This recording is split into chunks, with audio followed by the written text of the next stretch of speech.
감사합니다. 여러분, 오늘 말씀은 부활하신 예수님에 대한 말씀인데요. 앞서 예수님은 수많은 고초와 고난 속에서 십자가에 돌아가셨고, 그 시신을 아리마대 요셉과 니고데모가 세마포로 새 무덤에 안치했지 않습니까? 그래서 막달라 마리아는 이 예수님의 시신을 보기 위해 무덤에 갔는데요. 갔는데 놀랍게도 시체가 사라진 거예요. 그것도 그냥 없어진 게 아니라 시신을 감쌌던 세마포는 그대로 있고 머리에 썼던 수건만 없어지게 따로 개져 있었던 것입니다. 실제로 6절 말씀에 보면 요한복음 20장 6절에 보면 시몬 베드로는 따라와서 무덤에 들어가 보니 세마포가 놓였고 또 머리를 쌌던 수건은 세마포와 함께 놓이지 않고 딴 곳에 쌌던 대로 놓여 있더라. 이게 놀라운 게 여러분 만약 시체를 누가 가져갔다면 세마포든 수건이든 그냥 쌓여져 있는 상태로 가져간다거나 아니면 시신을 다 풀은 상태에서 놓여져 있어야 되는 거 아니겠습니까? 그런데 시신을 감쌌던 그 세마포 형태는 그대로 남아 있었다는 거예요. 마치 이런 거예요. 번데기를 보면 나비가 나올 때 보면 나비가 나오고 나면 번데기 형태는 그대로 남아 있지 않습니까? 그런 것처럼 시신은 없는데 시신을 감쌌던 세마포 형태는 그대로 남아 있었다는 거예요. 이건 뭘 말하는 겁니까? 누군가에 의해서 시체가 사라진 게 아니라 예수님께서 부활하셨다는 것을 증명하는 거예요. 이렇게 시체가 사라지니까요, 막달라 마리아가 너무 놀래가지고 제자들에게 달려가거든요. 그리고는 시몬 베드로, 요한 등 제자들과 함께 무덤에 와서 보니까 실제로 시체가 사라진 것을 보고 믿었던 거예요. 그런데 여기서 믿었던 건 시체가 사라졌구나라는 걸 믿은 거지 예수님께서 부활하셨다는 사실을 믿은 건 아니었어요. 그러니까 막달라 마리아가 얼마나 슬픕니까? 막달라 마리아는 이전에 7 귀신이 들려서 고통받고 있을 때 우리 예수님이 이 여인을 고쳐주셔가지고 그 이후로부터 예수님 곁을 떠나지 않고 예수님을 위해 죽겠다라는 심정으로 따라다녔거든요. 그래서 11절에 보면 마리아는 무덤 밖에 서서 울고 있었어요. 요한복음 20장 11절을 보면 마리아는 무덤 밖에 서서 울고 있더니 울면서 구부러 무덤 안을 들여다보니 흰 옷 입은 2 천사가 예수의 시체 뉘었던 곳에 하나는 머리편에 하나는 발편에 앉았더라. 천사들이 이르되 여자여 어찌하여 우느냐 이르되 사람들이 내 주님을 옮겨다가 어디에 두었는지 내가 알지 못함이니이다. 즉 천사가 왜 울고 있느냐라고 했을 때 시체가 사라졌습니다 라고 말을 했던 거예요. 그런데 놀랍게도 천사 뒤를 보니까 그곳에 우리 예수님께서 서 계셨던 겁니다. 그런데 예수님이 서 계셨는데 마리아는 이걸 알아채지 못했어요. 예수님인 걸 전혀 알아보지 못했다는 거예요. 바로 이 장면이 부활의 핵심이죠.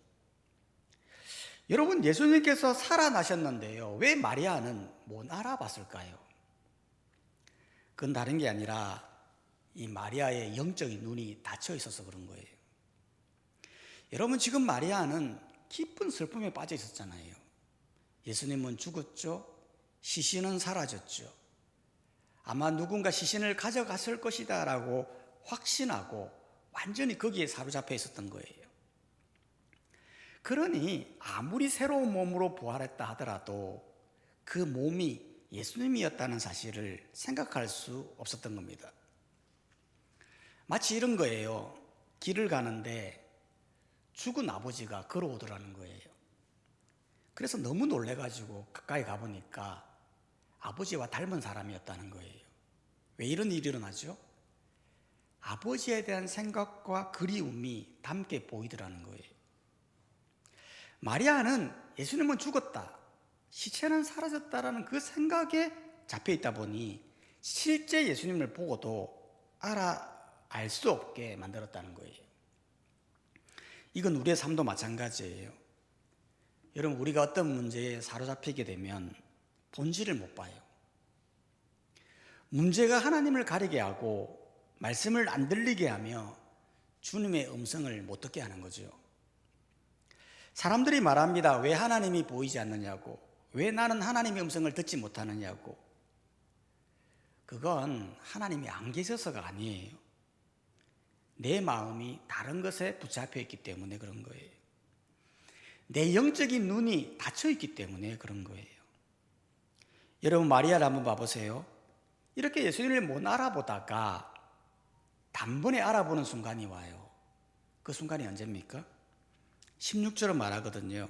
요한복음 20장 16절에 보면 예수께서 이르시되 마리아야 하시거늘 마리아가 돌이켜 히브리 말로 랍비오 하니 18절에 막달라 마리아가 가서 제자들에게 내가 주를 보았다 하고 또 주께서 자기에게 이렇게 말씀하셨다 이르니라. 즉 닫혔던 마리아의 영적인 눈이 예수님 말 한마디에 활짝 열리는 거예요. 마리아야 라고 하니까 그때부터 영적인 눈이 열리고 예수님을 알아보면서 제자들에게 예수님을 보았다라고 증거하더라는 거예요. 우리 삶도 마찬가지예요. 우리가 일이 힘들고 문제에 집착하게 되고 어려운 일을 만나게 될 때 하나님마저 보이지 않을 때 그때 불현듯 찾아오시는 소리가 있잖아요. 진규야, 은혜야, 한나야. 그 소리를 듣고 하나님이 부르시는 음성인 줄 알고 다시 교회에 나와 열심히 신앙생활 한다는 거예요. 엠마오로 가는 제자들도 마찬가지였어요. 여러분, 엠마오로 가는 제자들이 예수님을 만나 대화를 하거든요. 근데 예수님인 줄 못 알아봐요. 근데 언제 알아보느냐면 성경은 이렇게 말해요. 떡을 떼실 때 그들의 눈이 밝아져 그인 줄 알았더라. 핵심은 눈이에요. 눈이 밝아져야 돼요. 즉 주님은 영적인 눈이 떠여져야 알 수 있는 존재라는 거예요. 즉 예수님을 바라보는 건 정보가 아니라 계시라는 거죠. 많이 안다고 해서 아는 것이 아니라 많이 들었다고 해서 깨달는 것이 아니라는 거예요. 어떤 분은 말하죠. 내가 수없이 성경을 많이 보았는데 전혀 감동이 없다가 어느 날 성경을 읽는데 너무 은혜가 되더라는 거예요. 눈물이 쏟아지고 은혜가 임하고 그러면서 확신하는 거예요. 하나님이 살아계시구나 라는 것을 알게 되더라는 거예요. 여러분, 주님이 이 땅에 없는 게 아니에요. 지금도 이 땅에서 역사하고 계시고 하늘 보좌에서 우리를 위해서 기도하고 계세요. 단지 우리가 못 볼 뿐이에요. 그러니 우리의 영적인 눈이 열리도록 내가 주님을 알아볼 수 있도록 기도하는 것이 중요한 거예요. 제자들도 마찬가지예요. 여러분, 제자들을 보면 지금 굉장한 시리에 빠져 있잖아요. 실제로 19절 상반절에 보면요 이렇게 말하고 있어요. 요한복음 20장 19절 상반절을 보면 이날 곧 안식 후 첫날 저녁 때에 제자들이 유대인들을 두려워하여 모인 곳에 문들을 닫았더니, 즉 유대인들이 너무 두려워서 문을 꽁꽁 닫고 숨어 있었던 겁니다. 실제로 얼마나 두려웠을까요? 사실 십자가의 고통이라는 게 말로 표현할 수 없을 만큼 큰 고통이잖아요. 실제로 어떤 사람은 채찍 하나 그거 맞는 것만으로도 죽은 사람들이 많았어요. 그런데 채찍뿐만 아니라 두 손 두 발에 못을 박혀야 되고 박힌 채로 달려서 서서히 죽어가는 고통을 느끼게 되는 거예요. 제자들이 생각할 때 그 모습을 본 자기들도 그렇게 될 수 있다고 생각한 거예요. 그러니 문을 꽁꽁 닫고 숨어 두려워 있었던 것입니다. 그런데 여기에 우리 예수님이 찾아오셨어요. 찾아오셔서 첫 마디가 무엇이었습니까? 19절 하반절에 보면 이렇게 말하고 있어요. 예수께서 오사 가운데 서서 이르시되 너희에게 평강이 있을지어다. 제일 먼저 한 얘기가 평강이 있을지어다 그렇게 이야기했다는 거예요. 아니, 부활해서 첫 대면을 하면 반갑다라고 할 수도 있고 아니면 너희들 지금 여기서 뭐 하느냐고, 왜 숨어 있느냐고, 내가 그렇게 가르쳤냐고 야단칠 수도 있는 거 아니겠습니까? 그런데 첫 마디가 평강이 있을지어다 그렇게 이야기했다는 거예요.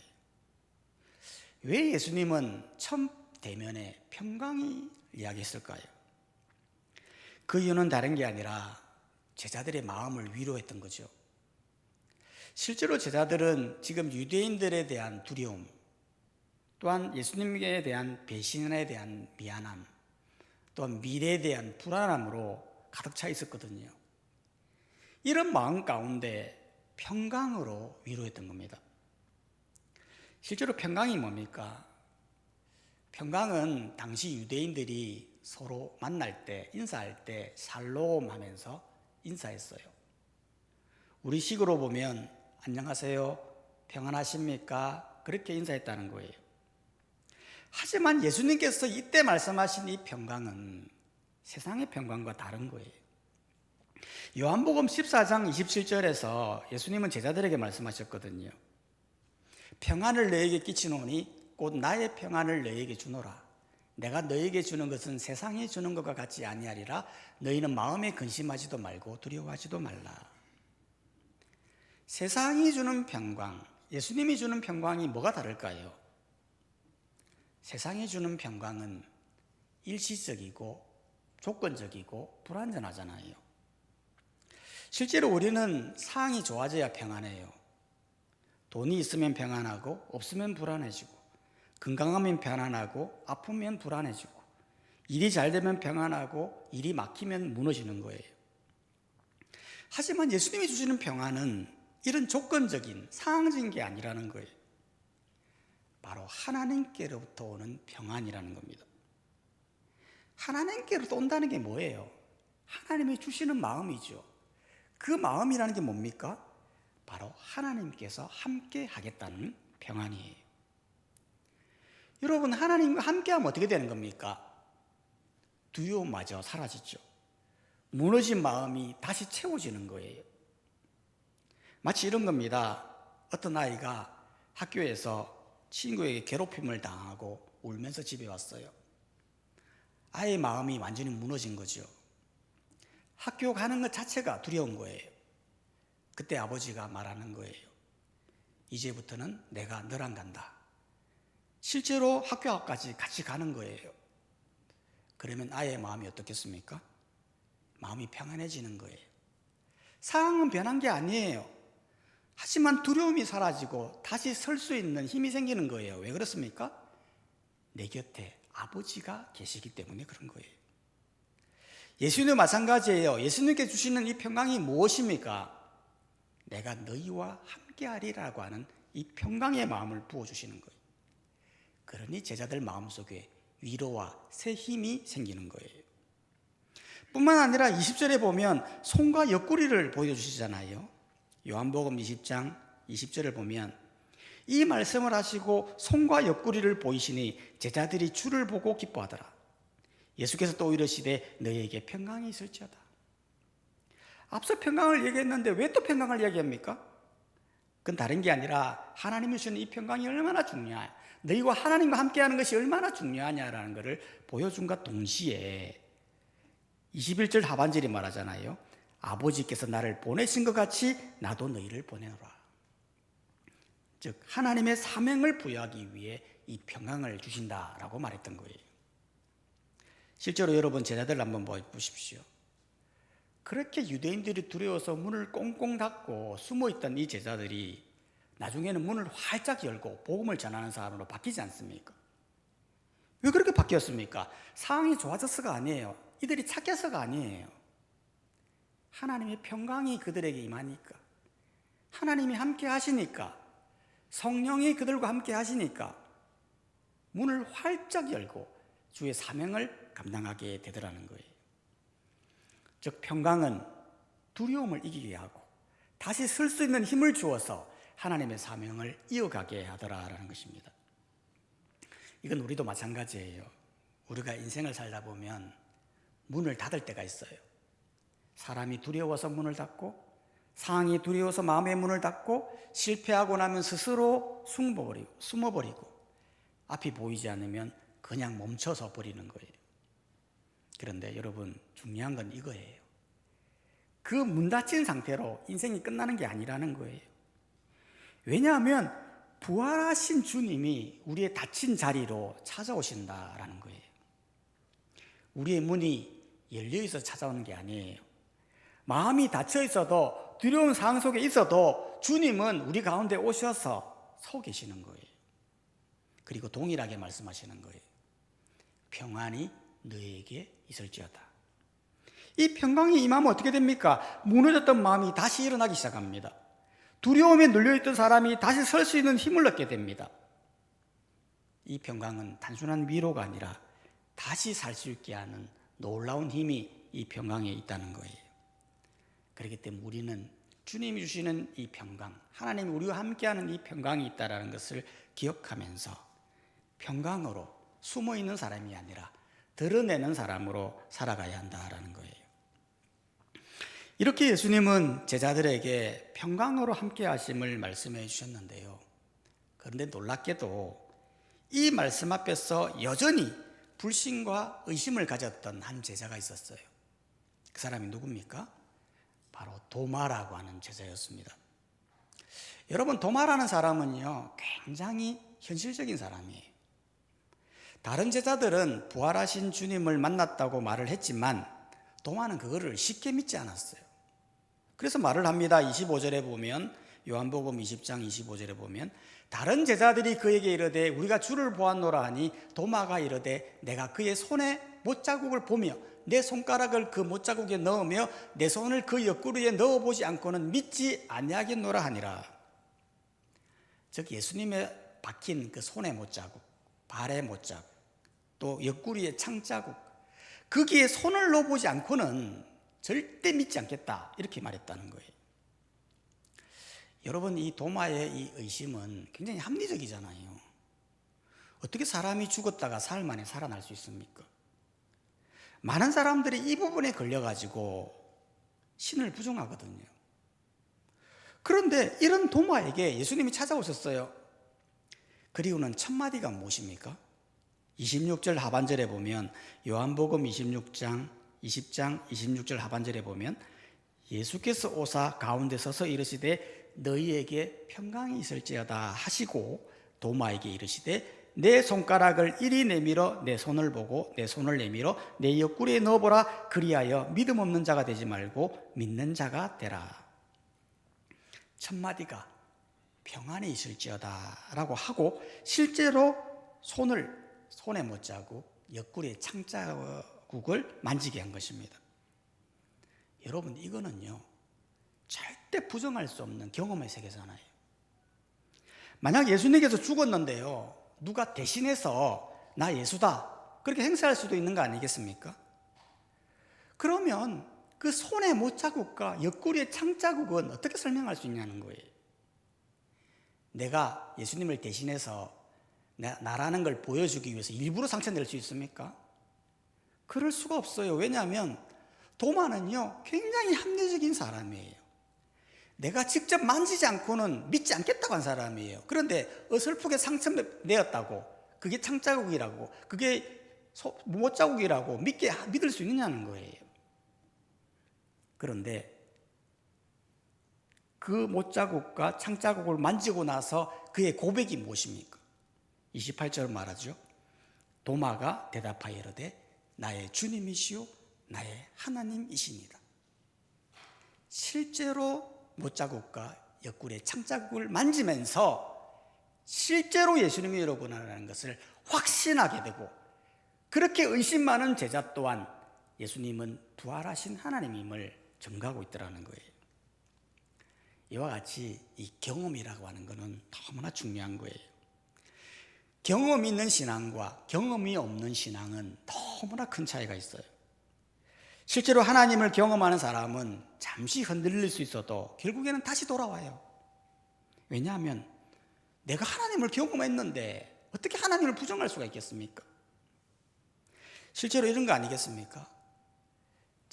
저희 집이 부산에 아버지가 계시잖아요. 육신의 아버지. 그러면 제가 부산에 아버지가 있습니다라고 말을 하는데 사람들이 말을 하는 거예요. 나는 너희 아버지를 본 적이 없다. 믿을 수가 없다. 나는 믿지 않겠다. 네가 착각하는 거다. 아버지는 없다. 그렇게 말을 하는 것 같다는 거예요. 아니, 내 아버지 있다니까. 내 아버지가 나를 낳았고 내가 진짜 부산에 있다니까. 아무리 말을 해도 자기가 안 본 거니까 믿지 않겠다는 거예요. 신앙의 경험이라는 건 이런 거예요. 하나님을 만난 사람은 하나님을 부정할 수가 없어요. 하나님을 만났는데, 경험했는데 어떻게 하나님을 부정할 수가 있어요? 그러니 예수님께서 아주 중요한 말씀을 하셨어요. 29절에 보면 이렇게 말을 하는 거예요. 예수께서 이르시되 너는 나를 본 거로 믿느냐? 보지 못하고 믿는 자들은 복되도다 하시니라. 예수님은 경험을 하고 나서 이어서 중요한 말씀이에요. 너는 보고 믿느냐? 보지 않고 믿는 자가 더 복되다 이렇게 말씀하셨어요. 아니, 왜 보지 않는 게 더 복된 겁니까? 이유는 다른 게 아니에요. 경험에만 의지하는 믿음은 불완전하기 때문에 그런 거예요. 여러분, 실제로 만약 도마가요, 보고 믿었잖아요. 그런데 만약 예수님께서 도마에게 안 나타났다고 생각해 보세요. 그럼 도마는 어땠을까요? 평생 예수님을 부정했을 거예요. 평생 예수님을 안 믿고 그렇게 살다가 불신하다가 죽었을 거예요.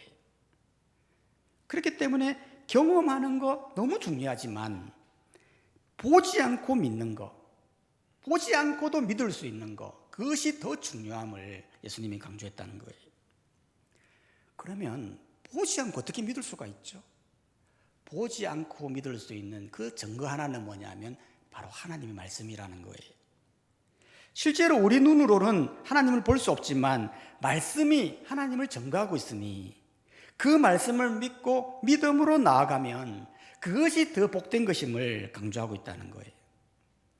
왜 보지 않고 믿는 것이 더 복됩니까? 왜 이것이 중요합니까? 요한복음 핵심 구절은 이렇게 말하고 있어요. 요한복음 20장 30절을 보면 예수께서 제자들 앞에서 이 책에 기록되지 아니한 다른 표적도 많이 행하셨으나 오직 이것을 기록함은 너희로 예수께서 하나님의 아들 그리스도였음을 믿게 하려 하며 또 너희로 믿고 그 이름을 힘입어 생명을 얻게 하려 함이니라. 즉, 이 요한복음은 그냥 기록한 책이 아니라는 거예요. 믿음을 위한 책이라는 거죠. 그 믿음이 무엇입니까? 예수님을 하나님의 아들로 받아들이는 믿음, 보지 않고도 성경 말씀을 통해서라도 믿는 믿음, 그것이 영생을 이루는 놀라운 기적의 역사라는 거예요. 그렇기 때문에 보지 않고 믿어야 참된 생명을 얻기 때문에 보지 않고 믿는 것이 복되다고 말씀하셨던 거예요. 그렇기 때문에 우리 또한도 도마처럼 예수님을 직접 보고 만질 수는 없지만 우리에게는 말씀이 있어요. 이 말씀 속에서 그리스도를 증거하고 있어요. 이 말씀이 하나님의 존재를 증거하고 있어요. 그러니 우리는 이 말씀 붙들고 참된 믿음으로 살아가라라는 것입니다. 오늘도 이 부활하신 예수님을 보면서 평강으로 함께 하시는 주님과 함께 믿음으로 사명을 감당하는 우리 모든 성도님들이 되시기를 주의 이름으로 축복합니다. 이 시간